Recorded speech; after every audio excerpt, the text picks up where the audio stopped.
Hello, good evening, and welcome.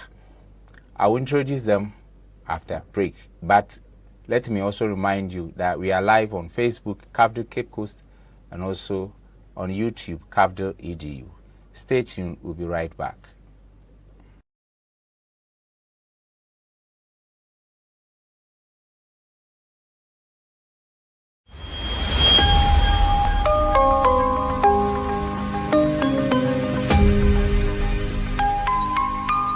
Since time immemorial, God has always communicated himself and his will through various voices, the prophets, the kings, the judges, not forgetting John the Baptist, who was a precursor to Jesus Christ and gave us the will of God. We bring to you Voices from the Valley. This is a program designed by the Conventual Franciscan Friars in Ghana in collaboration with Cafdil TV to bring you in-depth insight in our faith, catechesis, and various Catholic teachings which will help you in your journey as a pilgrim. I know you cannot miss this program, and I highly encourage you that you shouldn't miss this program because it is Voices of God from the valley of prayer and silence. Join us this and every Sunday at 3 p.m. and a repeat on Wednesday at 7:30 p.m. here on Cafdil TV and on our various social media platforms, YouTube, Cafdil EDU, and Facebook, Cafdil Cape Coast. Let us meet and share what God has for us through the Voices from the Valley. Make me a means of your peace.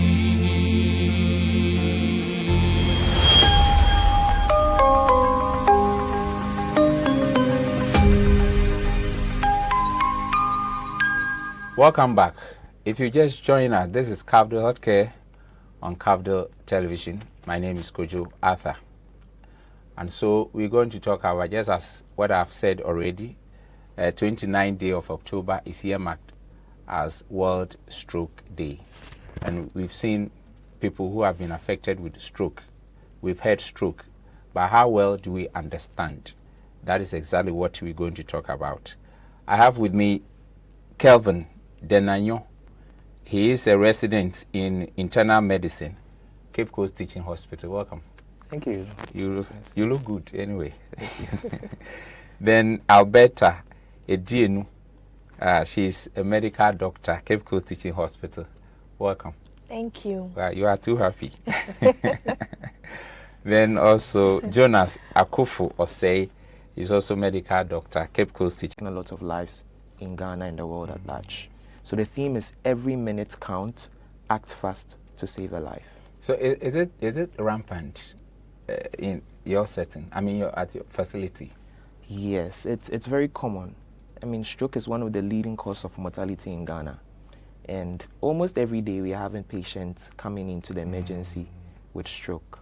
Okay. And it's a preventable condition. That's why we are really advocating for this. All right. So having said that, help us to really understand what stroke is. What exactly is stroke and how does it happen? Okay. So I want to start off by with the brain. So the brain is one of the important organs God gave us, and it controls a lot of things in our bodies, our movement, our speech, our sight, our sensation, touch, vibration. It's all controlled by the brain. But in order for the brain to be able to work very well, it must be supplied with blood. And so there are blood vessels that supply each area of the brain with blood. But if somebody develops a stroke, what that means is that there's been a cut in the supply of blood to a particular area of the brain. And because of that, we see that part does not function well, and then there are symptoms that follow. So there's a cut in supply of blood to the brain, and then that leads to the symptoms of a stroke.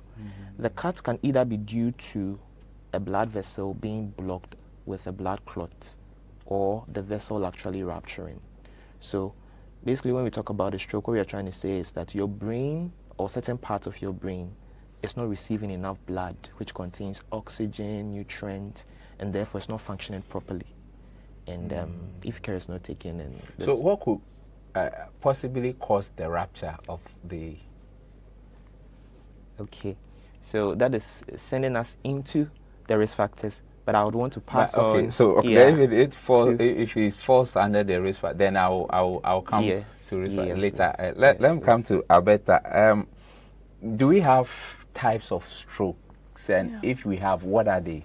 So we have two types. We have the ischemic stroke and the hemorrhagic one.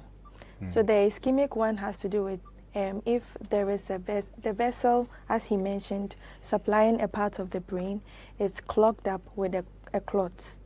That will cause the ischemic stroke.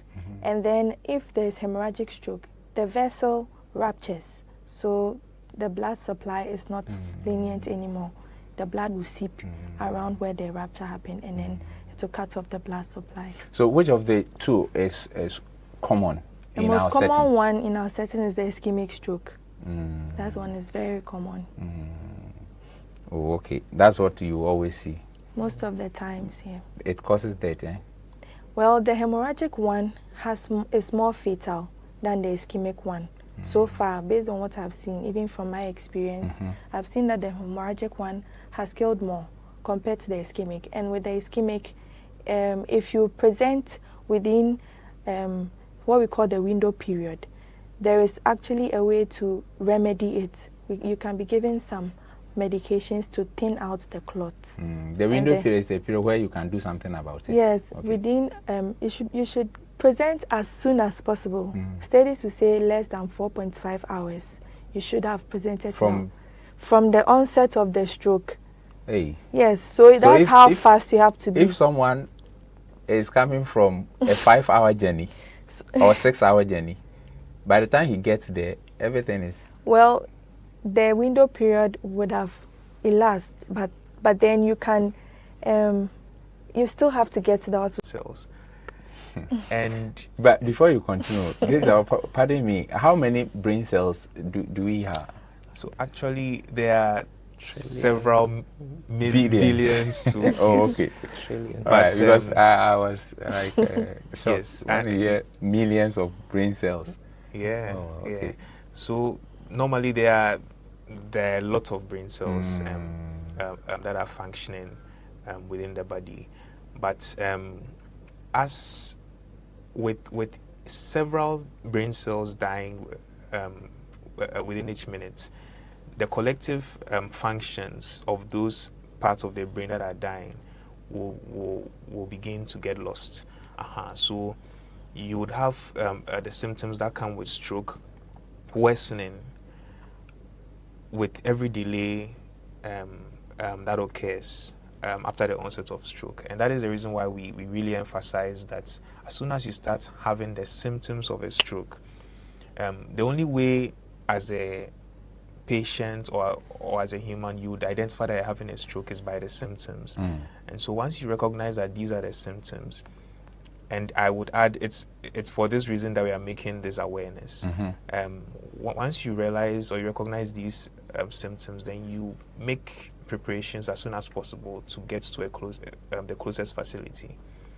So that's in a nutshell why we are emphasizing that every minute counts. Yeah, so which means we don't have to be staying home when you have any problem. Yes. You cannot say that this is minor, and so let me take my time before I go to hospital and stuff. Yes. Something may happen, Yeah. and yeah. Yeah. Unfortunately, this is not just for stroke. There are many other conditions that, for some reason, patients decide to stay and monitor how their symptoms evolve at home, and then by the time their symptoms are unbearable, they arrive and it's perhaps too late. So I think it's important for this awareness to try and inform the public how some of these dangerous conditions present. But for this period, we are emphasizing mainly on stroke. Sure. Yes.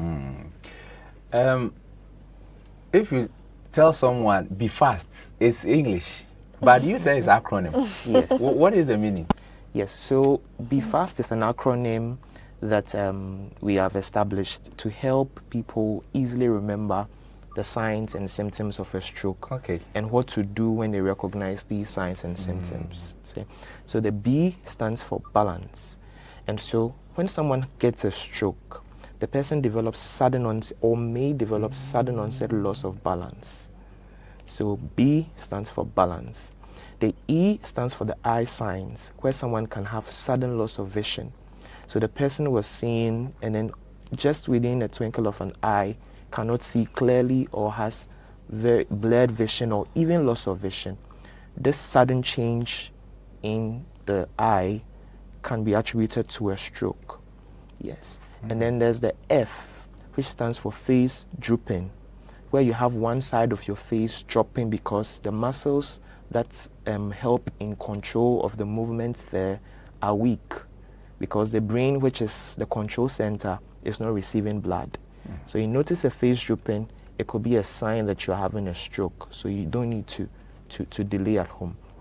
And then we have the A, which stands for arm weakness, and it's sudden onset arm weakness because the brain centers controls movement of your body. And so if you notice sudden onset arm weakness, it could be an indication that you are having a stroke. And then we have speech for the S. So speech difficulty, either the person is not able to speak at all suddenly or develops slurred speech. Their speech is very slurred, very difficult to pronounce certain words. And all this happens suddenly. And so once you notice these signs or symptoms, then you need to act fast. So the T stands for the time. You need to act fast. Immediately report to a health center, a hospital that has stroke care, and then it will be taken care of. Yeah. So this can help the public to save lives, right? Yes, be fast. It's really simple and easy to remember. When I say be fast, I mean be fast. It's an English word. Tell someone to double up. Oh, okay. It's a very nice acronym that you people have developed. Nice one. Yeah. So Alberta, growing up, we all knew that older, men, women, or older people, older persons, whichever way, develop a stroke. We never saw a younger person or youth being, suffering from this. But can we say that stroke can also happen to them? Yeah. Stroke can happen to anyone, whether young or old. Anyone can get a stroke.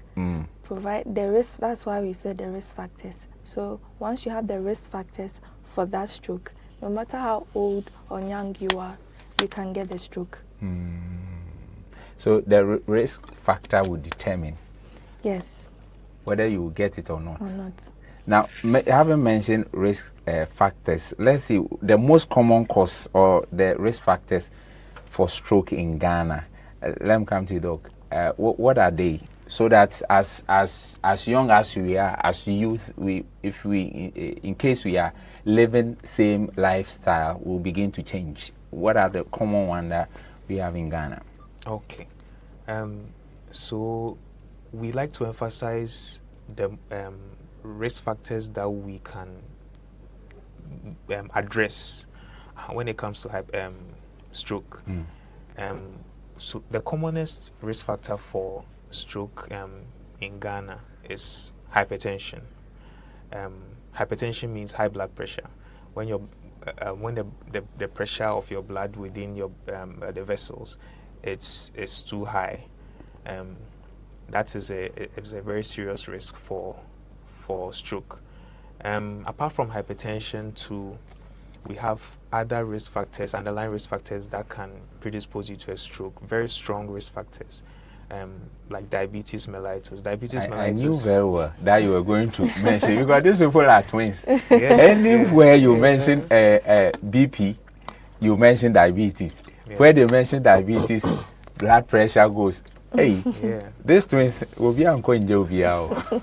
So actually, for a patient who would come to have diabetes mellitus, which, let me just briefly explain, means high blood sugar. Yes, when you have a condition like that, you are likely to develop hypertension if you didn't have any hypertension previously. Yeah. So diabetes is definitely a risk factor. Hypertension is another. History of chronic smoking, alcohol intake, obesity. The alcohol intake, is it also chronic or just normal?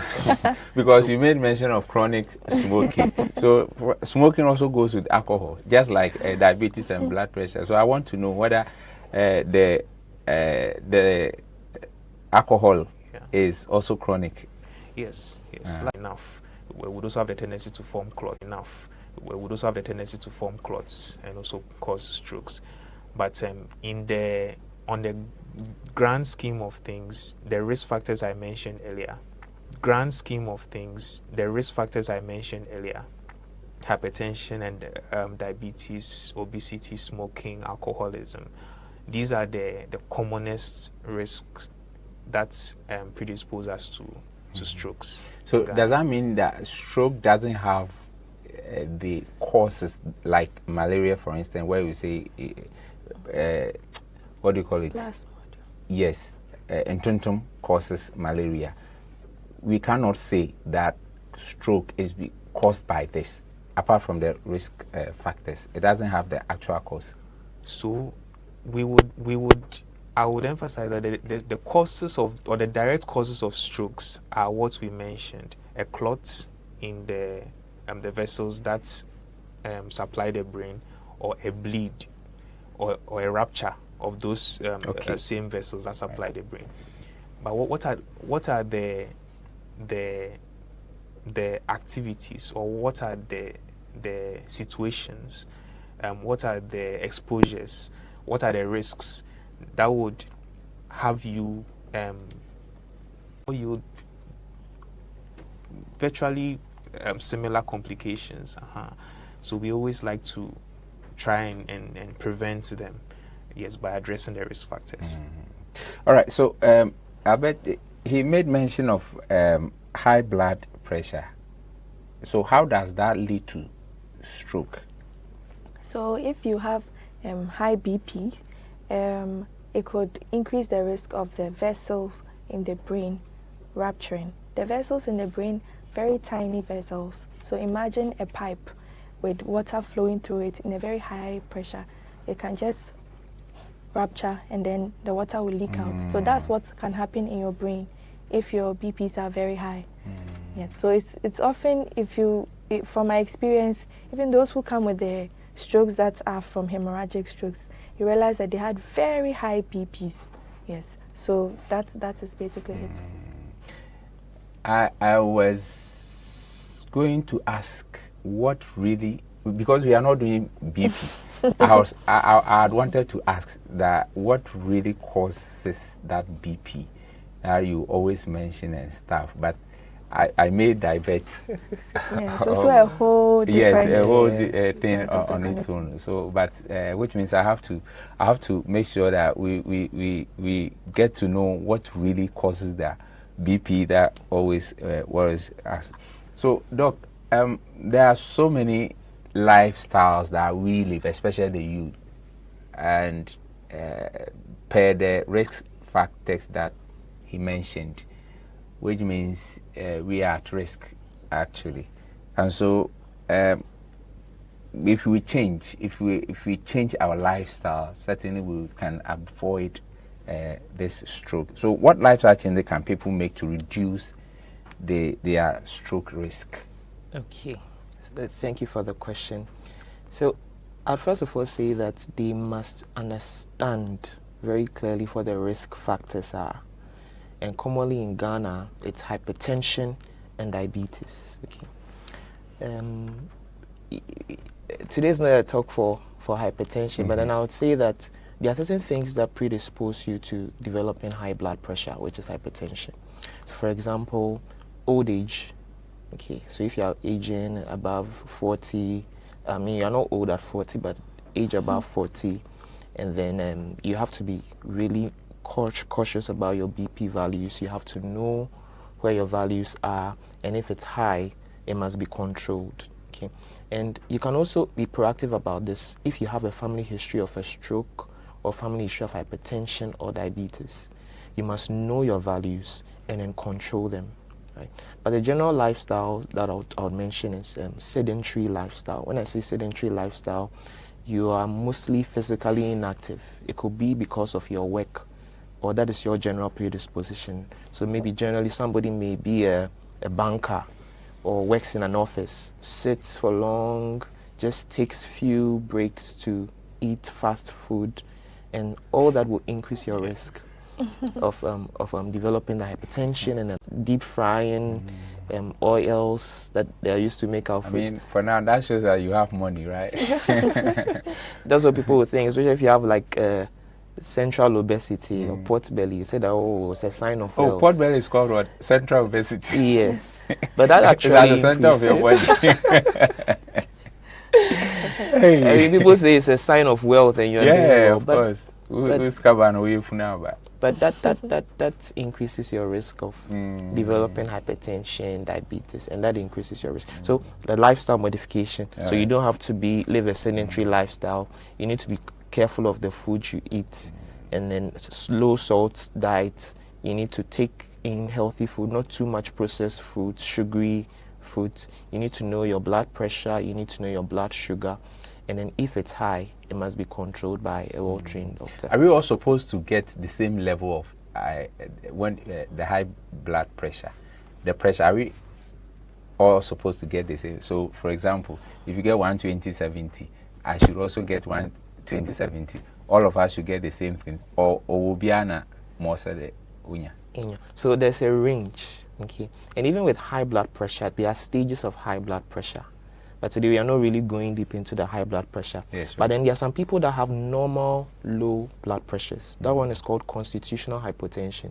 So your blood pressure is usually less than maybe 120. That's for the systolic. The systolic, when you check the readings, there's one above and one below. So your blood pressure is less than 120, systolic less than 120, diastolic less than 80, but you are not having any symptoms of dizziness, palpitations. That one is constitutional hypotension. But if rate at which men get, is it the same as women, or they are the same? Technically the same, but it's a bit increased in the women because of pregnancy, and then some women taking contraceptive pills. Yes, and then so basically. So the risk for women are more than. Yes. Okay. Yes, especially pregnant women. Yes, or after you have delivered. Yes, and then those taking contraceptive pills. Yes, the pills kind of increase your risk of forming a clot. So in that way, if you form a clot in your brain, you get a stroke. So that's part of it. There are others that they don't have patience, and any small thing they will burst, and that kind of. And some people also go through emotional stress and stuff. So I'm talking about anger and emotional stress. Can these two trigger a stroke? Yes, please. They definitely can.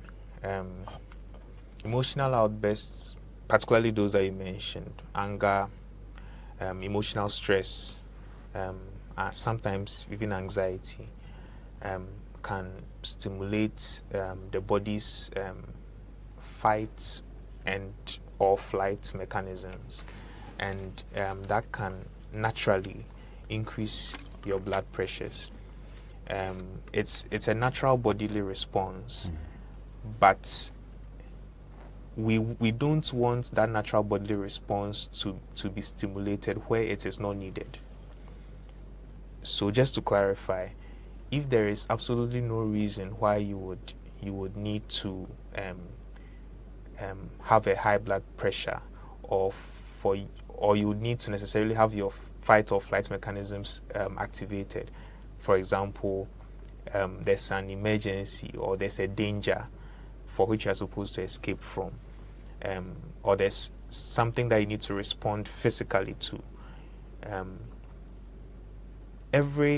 That is, if these situations are not present, every time your body naturally responds by activating your fight and flight mechanisms, your pressures come up, and as often as that happens, there's that increased effect, as though you have a hypertension.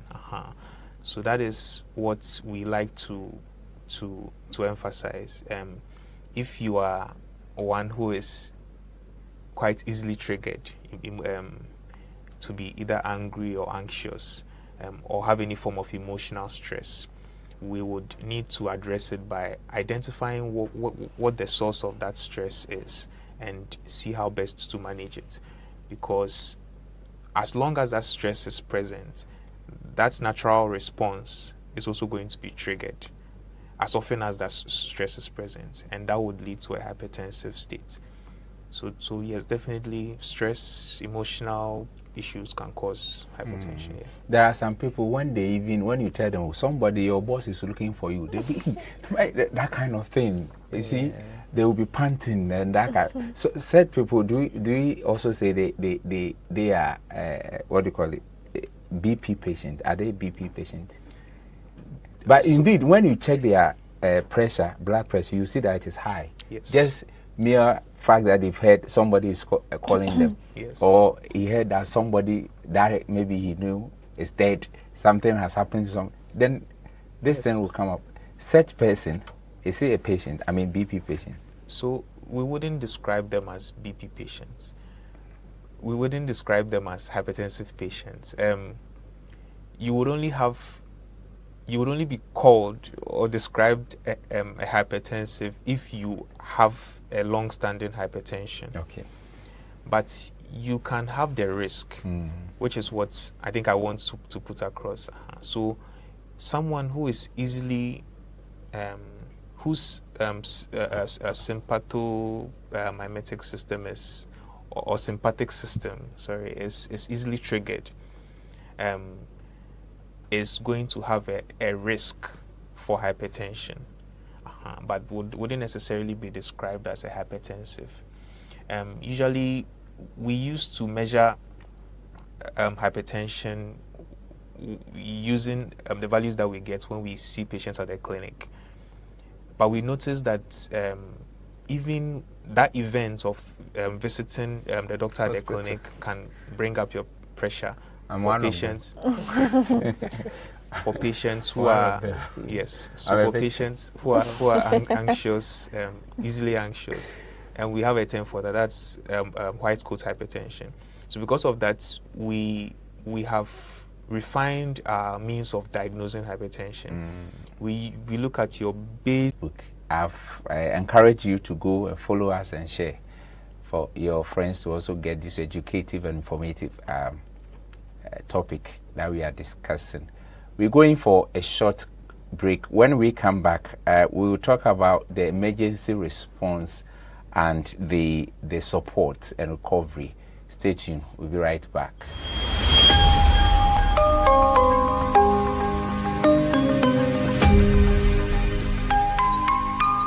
Since time immemorial, God has always communicated himself and his will through various voices: the prophets, the kings, the judges, not forgetting John the Baptist, who was a precursor to Jesus Christ and gave us the will of God. We bring to you Voices from the Valley. This is a program designed by the Conventual Franciscan Friars in Ghana in collaboration with Cafdil TV to bring you in-depth insight in our faith, catechesis, and various Catholic teachings which will help you in your journey as a pilgrim. I know you cannot miss this program, and I highly encourage you that you shouldn't miss this program because it is Voices of God from the valley of prayer and silence. Join us this and every Sunday at 3 p.m. and a repeat on Wednesday at 7:30 p.m. here on Cafdil TV and on our various social media platforms: YouTube, Cafdil EDU, and Facebook, Cafdil Cape Coast. Let us meet and share what God has for us through the Voices from the Valley. Make me a means of your peace.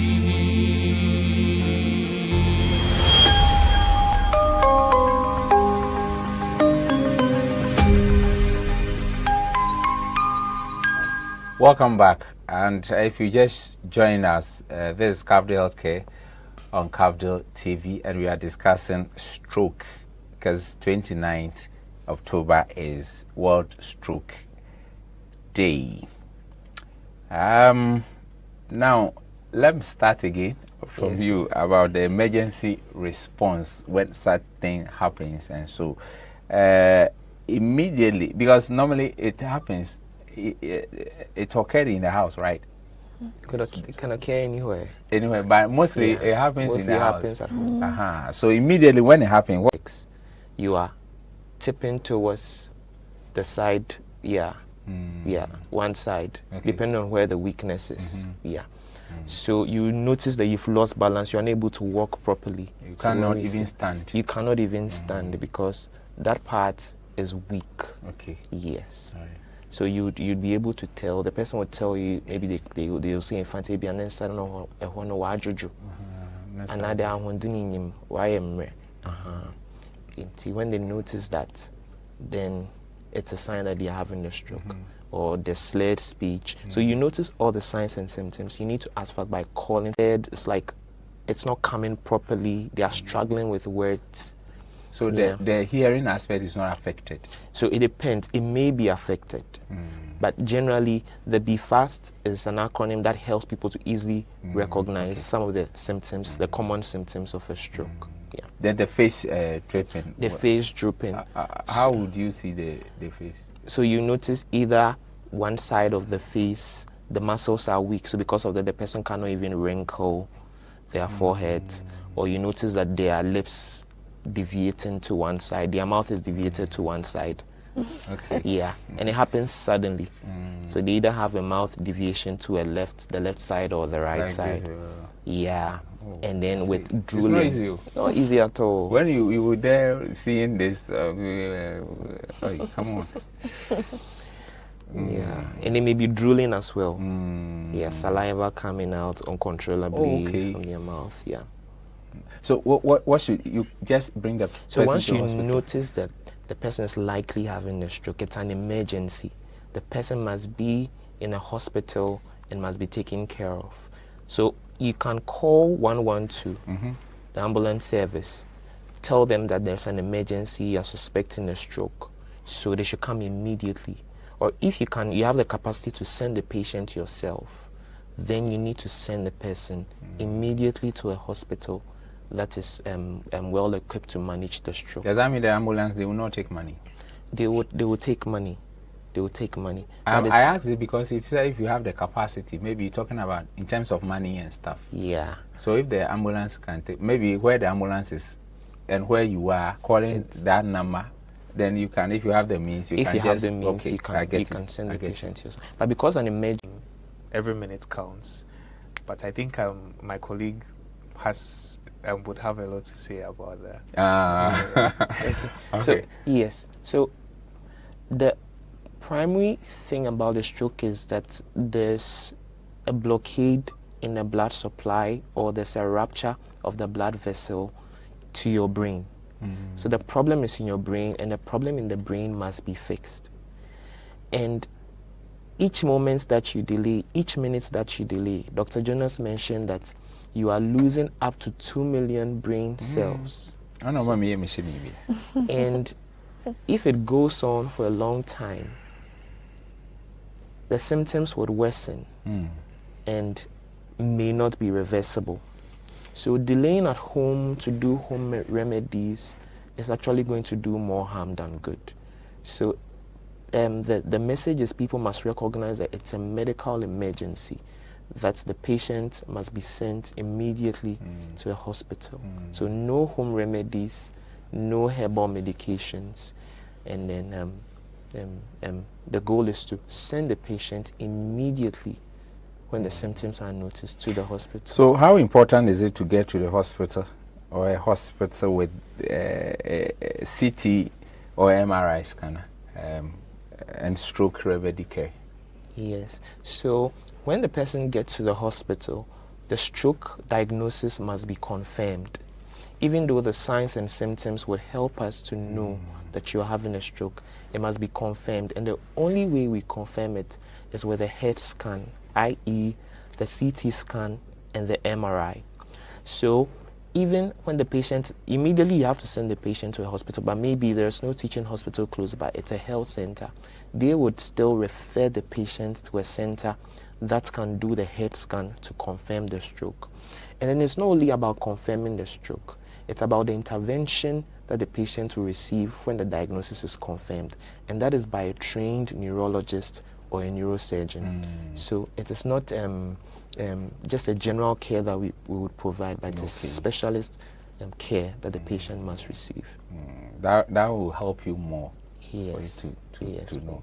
So you initially mentioned emergency numbers. Since today, 29 hours today, you are celebrating the whole October and stuff. Give us the emergency number. I've been calling you Alberta. Doc, a stroke patient, can that person recover fully with the right treatment and rehabilitation? Yes, they can. Early treatment. Yes, emphasis on the early, because as more brain cells die, it will be harder to recover them. And so if you come in early, we can start interventions early, and then you get better. There are various things we do. Aside the medications, physiotherapy would also come in.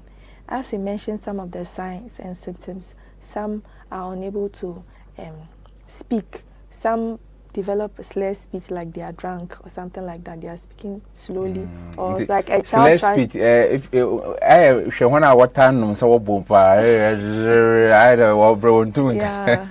that is what they mean. Anyway, yes. Slurred speech, or someone, the person can also start drooling. That's because they are unable to swallow the saliva. Every time you are making saliva in your mouth, but it's not coming out because you are swallowing it. When you get the stroke, you are unable to swallow, so you drool. And then they are unable to go about their usual, maybe so.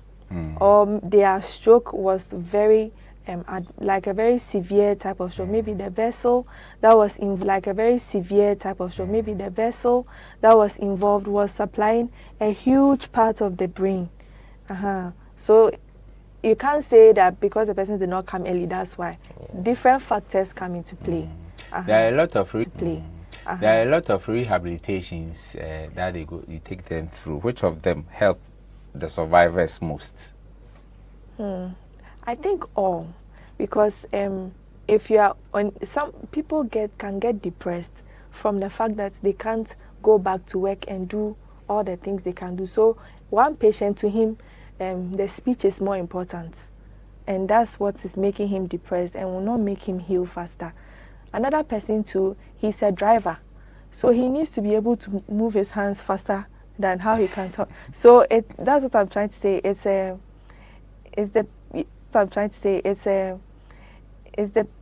It's patient based and in totality. You have to see them in totality. You can't just say you are doing just the hand exercises because that's most important and will prevent the progression of the stroke. That's for that one. They'll be put on medications to prevent further clots from forming, or sometimes if they have high cholesterol levels that can clog up the vessels, you give them medications that can help to reduce their cholesterol levels. So it's a multidisciplinary approach. Yes. Okay, that's good. You see, Doc, there are others, some communities, some families, when someone goes through this difficulty and the person is discharged, it's some families they find it difficult to integrate that person into the family. So how can families and communities support stroke survivors after discharge so they can, stay longer? This is a very profound question, actually. One of the major aspects of management for stroke is support in any way or form. Supporting in terms of from the medical aspect, and also supporting from the the behavioral aspects, in terms of the functionality aspect as well. We usually involve families most of the time. We educate them. We make sure they understand the condition of their patient, so that they would be able to exercise the tolerance and the patience and the support that the patient needs when they go home. Some patients might have speech difficulty. Some patients may have been breadwinners, and they would have lost all those functions when they go home. And in those states, it's more or less as though their usefulness or their functionality within the family system is reduced, and therefore the tendency for there to be neglect too is high. It's very important that we have relatives of patients understand the meaning of the condition, the processes that would have to be undertaken to approach or at least get some level of functionality back, so that the relatives or the people who surround the patient would also be able to take matters into their own hands and influence the care of the patient positively. If there are any psychological issues pertaining to the patient herself, we involve the family by way of a family therapy. We help them understand how they can be useful to the patient. If there's an issue of functionality, loss of or lack of self-care, we explain these things to the people who are immediately surrounding the patient to enable them to have that forbearance and understanding in order to care for the patient, amongst several other issues that we help address within the family system. In terms of support from the community, I think this exercise we are undertaking is very profound in that wise. We are making disseminating this information to the general public. There's that understanding that will be built up about stroke, and it's going to help us understand that not all hope is lost, right, for patients who end up getting stroke, and with the needed care and attention, they can recover some of their functionality back. Yeah. Can I take? Yes, yeah. Yeah, so some of the patients too, as they are going home, some of them are put on NG tubes because they cannot swallow and all. So it's important that you educate their family how to feed them, because they can go home and then they won't feed them well, and the food might end up getting into their lungs and will cause infection, worsen their condition. So aside the emotional part, making them feel at home, not pointing fingers, because a lot of people do not want to inform others that their relatives have gotten stroke because they are embarrassed about it. But the society should also not point fingers and then make mockery of people, because these people are unable to want to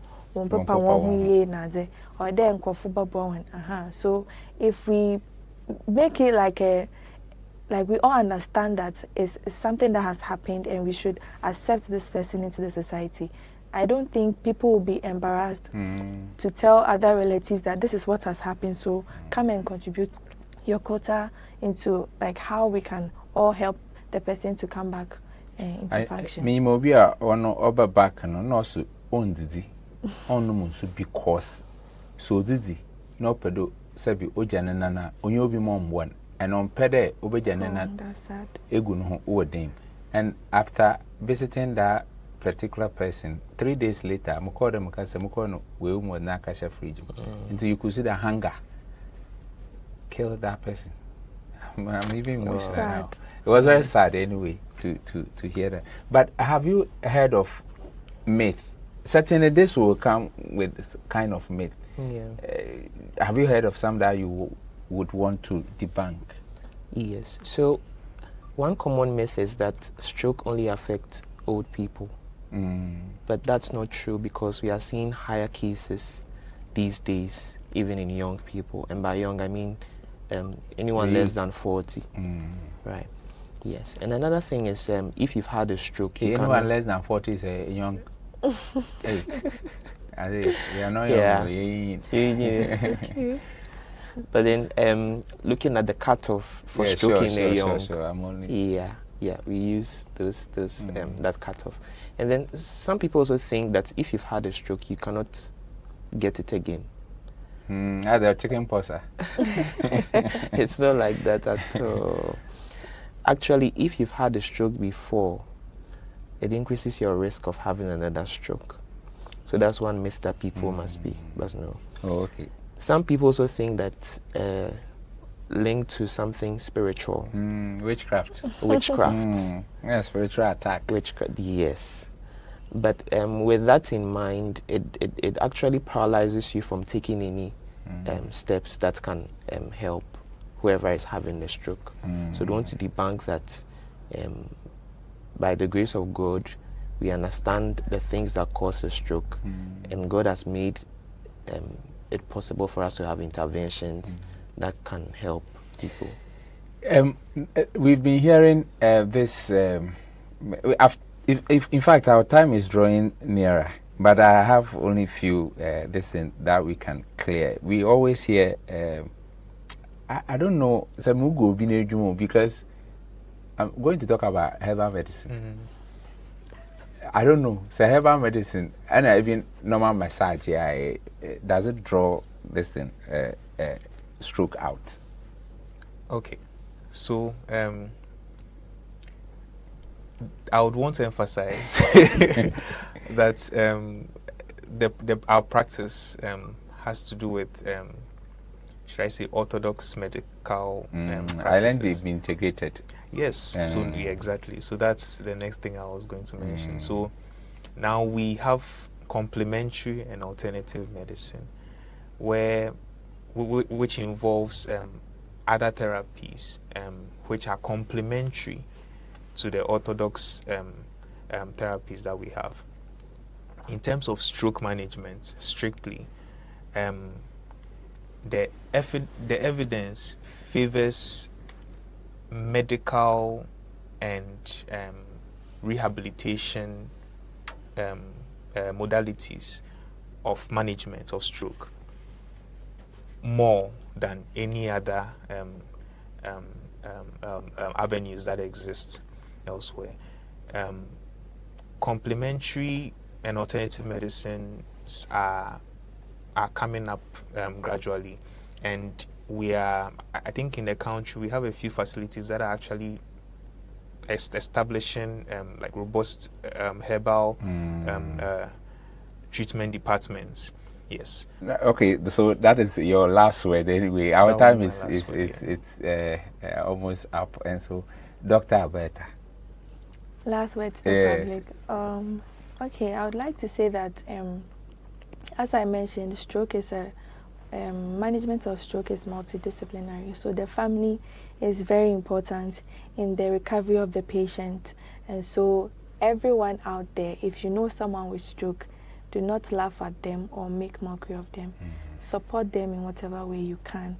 And don't stay at home and take herbal medications and concoctions from spiritualists and all that. Please get to the hospital as quickly as possible. Thank you. They shouldn't do this massage for themselves as well. No, it won't work. This time it won't work. Just get to the hospital. Dr. Kelvin, we are going. Yes, so we want to thank you for having us on your show. Yes, and 29th October was World Stroke Day. The theme was every minute counts. Act fast to save a life. So my final words would be, let's recognize the signs of a stroke early. But even before recognizing the signs, let's also be aware of the risk factors. Hypertension, diabetes being the common risk factors in Ghana.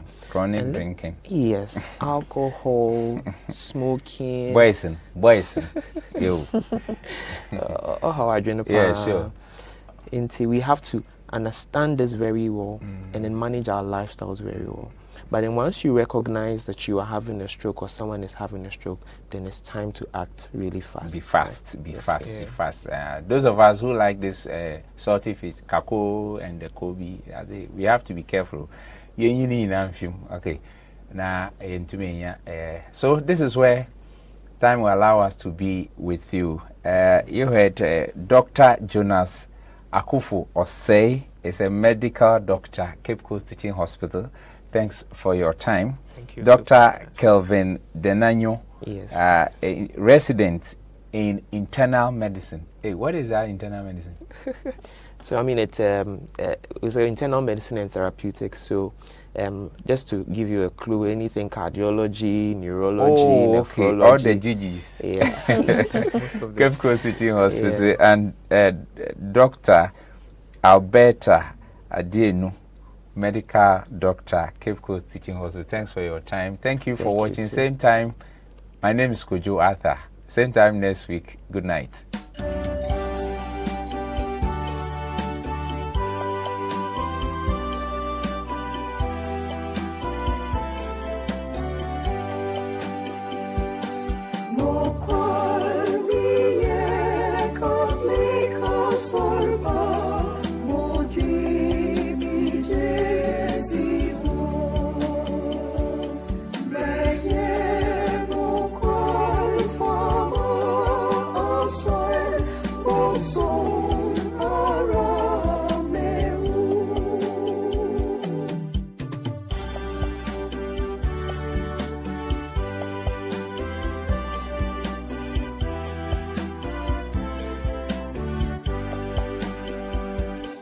Mojo.